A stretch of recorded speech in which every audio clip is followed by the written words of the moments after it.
Well, hello, everybody. Today we have with us Kimm Lauterbach, who is the president and CEO of REDI Cincinnati, the regional economic development organization that serves us. Kimm, thanks for giving me some of your time today. Of course, thanks for including me in this. This is going to be fun. Absolutely.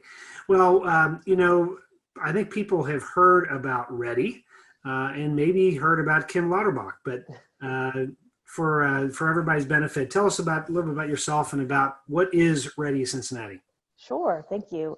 So as you said earlier, most people don't get the acronym, Regional Economic Development Initiative, so REDI Cincinnati for short.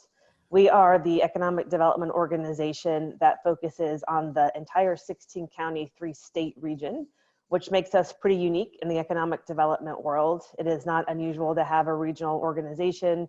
It is even not that unusual to have one that covers 2 states. It is very unusual to have one that works within a 3-state MSA. So that makes us pretty unique and makes our jobs fun but challenging.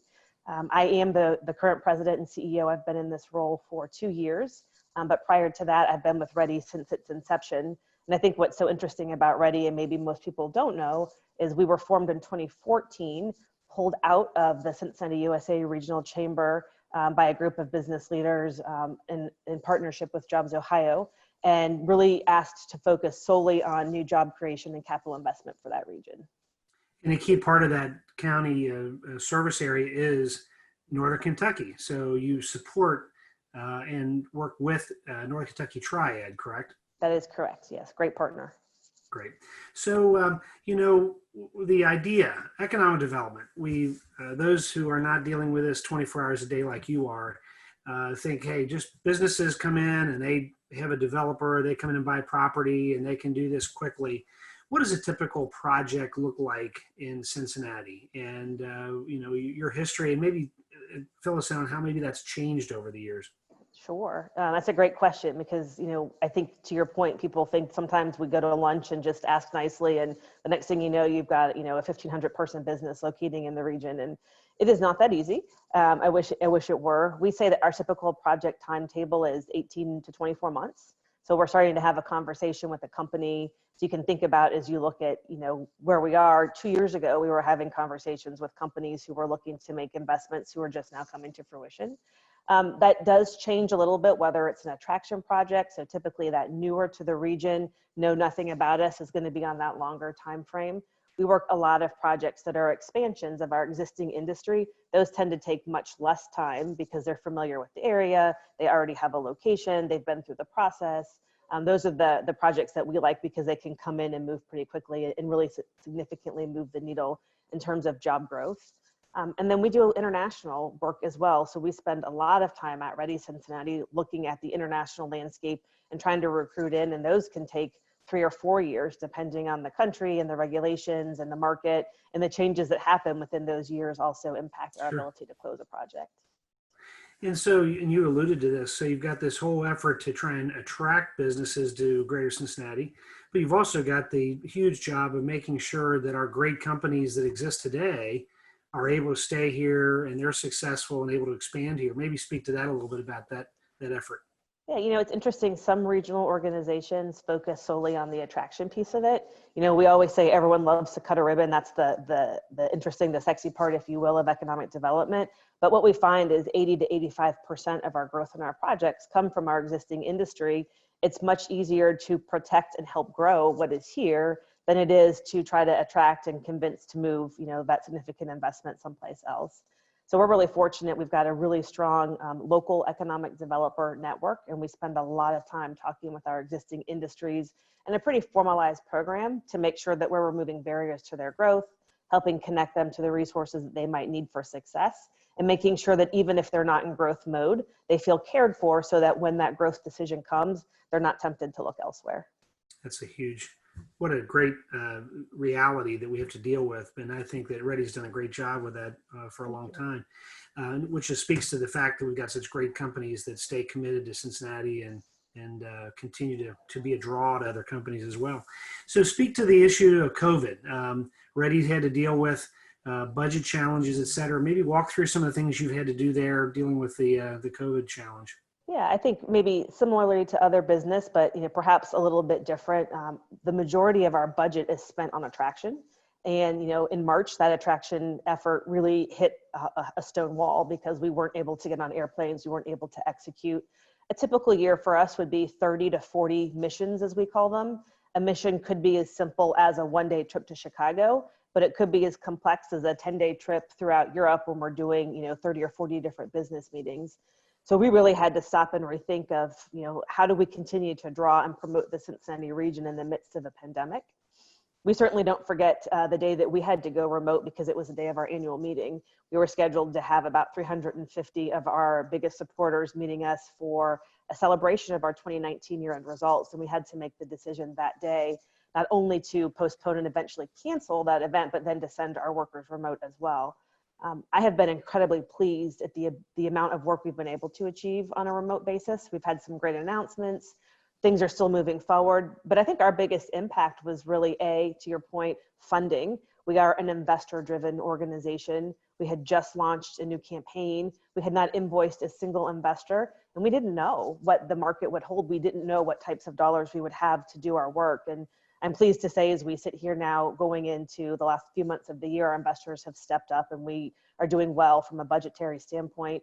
But that's caused us to have to think really hard about how do we do this virtually. So it's one thing for you and I to Zoom. We know each other. We have a history. It's another thing to ask to Zoom with somebody who maybe is on the West Coast, who's never heard of Cincinnati. I can't get on a plane and go show them my material. I can't bring them here. I can now, but in the midst of the pandemic, I couldn't. So how do I show them a site virtually? How do I show them a workforce? How do I show them the amazing things that this entire region has to offer? And that's been something I've been really pleased that we've been able to figure out over the next few months. And I think will carry us into 2021 as well. So, even with these challenges, you've had some really exciting projects announced, and speak to that a bit. Thank you. Yes, we have. It's been a great week for us here at REDI Cincinnati and for the region. We announced what we believe will be our largest investment project of the year. It was an announcement from Nestle Purina to build a manufacturing and R&D facility in Claremont County. It's bringing 300 jobs. It's about a $550 million investment. We believe it's the second largest project in the country right now. Second largest in the country. Yeah. Wow. Yeah, it's pretty impressive. And what really it puts an exclamation point, if you will, on what we've already seen through the pandemic, and that's the growth in our food and beverage industry. So our larger projects this year have been a $100 million investment by Kroger in digital infrastructure, a Sam Adams project, right, bringing more capacity from a brewery perspective, York Fresh Foods, which has been prepackaged food, and now Nestle Purina. We don't see a slowdown in the food and beverage industry, probably even kickstarted more because of COVID. That's amazing. So, and we could talk forever about projects and the successes going back into 2019, but maybe speak to the issue of this regional effort, because, you're serving and working on, most of the people watching for me are Kenton Countyans, Northern Kentuckians. But the successes of Cincinnati obviously flow right to Northern Kentucky and vice versa.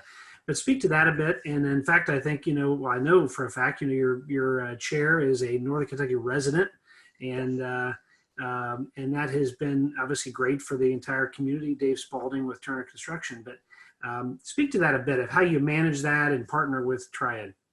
Well, and certainly having you serve on our executive committee has been fantastic. And I do have the pleasure of sitting on Triad's board. I think now more than ever, Lee Kroom and I have a great relationship. We did prior to him coming to Triad. So that built-in trust factor was already there. Economic development really is all about trust. It's working with confidential companies and being able to have the conversation back and forth. To your point, if a company lands in Kenton County, it's still a great boon for the majority of our region in Ohio because of the workforce and vice versa. And as an elected official, sometimes that's harder to communicate to a constituent base than it is to a company. The companies don't see our jurisdictional boundaries and don't see a state line. In fact, I always say we've got a great Main Street. It happens to be a river, and unfortunately that Main Street straddles two different states. But really, my vision is that becomes not a divide, but becomes even more of an opportunity for us to work together. I think the more that we have that trust, the more that we stop seeing it as a win if a company leaves Northern Kentucky and lands in Cincinnati or vice versa, but we see it as an overall win as companies grow and expand and locate, the easier it makes our jobs to do. But that's still an extra layer of challenge that we have to work through as a region. but I think we're definitely getting better at it.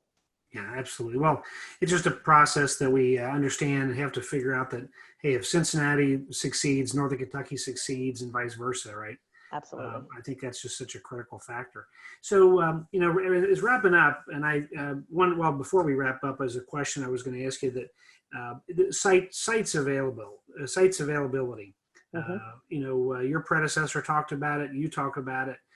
Oftentimes we think we've got so much undeveloped land in Greater Cincinnati, and we've got all this stuff ready to take any project that comes down the pike. Speak to that. Is that real? Do we have plenty of sites, and are we ready to go tomorrow? We are not. So we did a 5-year strategic plan last year at REDI Cincinnati and have implemented this first year of strategy against that. And really pleased because we've partnered a lot with Triad and how our strategy will also impact the Northern Kentucky work that's doing. And, our number 1 and 2 needs for a company are sites and talent. And we don't have sites that are ready to go. So while we might see large tracts of available land, undeveloped land, it's not pad ready. There's not the utilities. There's not the zoning. The infrastructure doesn't exist. There's not certainty in how that land might be developed. Therefore, it's risk to a company. Our biggest push for the last 6 years, and will continue going forward, is we need to have pad ready sites. I will tell you that was the number 1 driver in the Purina deal that I mentioned. It was a authenticated, better term, certified site. So they knew that all of the risk had been taken out of that site and they were ready to go, and they could turn that project quickly, which gets them to market more quickly, therefore more profitable. So if there's one thing I think as a region that we need to work on, whether it's Kentucky, Ohio, or Indiana, it's making sure that those sites are ready to go. It's not just the large tract, and it's making sure that they're suited for the right type of user that would come in and ultimately take that site. Well, if there's nothing else people get out of our conversation, maybe that's one of the keys that they take away. But I'm going to give you an opportunity for one other takeaway. If there was one additional thing you could educate others about economic development and about REDI, what would it be? I think oftentimes people say it, but people don't hear it. Economic development is 100% a team sport. The more that we talk from the same songbook, if you will, we're saying the same things about our region. We need to elevate Cincinnati on that national landscape. And when I use Cincinnati, I mean the entire region. Mm-hmm. I need your help. I need your viewers' help. So we need our businesses to look at their customers, their suppliers, their vendors. Cincinnati is a great place to start, grow, or locate a business, and we need the help to get that word out. And I think oftentimes, the average person doesn't understand that their conversation in a business setting can absolutely alter the trajectory of a business. So I think that's a hidden secret, but one that's easy to change in the sense that we all start promoting the great things we have in this region. So not only what we do, but also what we say impacts the success of our region. So absolutely. Great message. Kimm, thanks for your time and wish you the best, and hopefully have lots of additional announcements here shortly for the region. Thank you, Kris, for having me on today. I really appreciate it. You bet.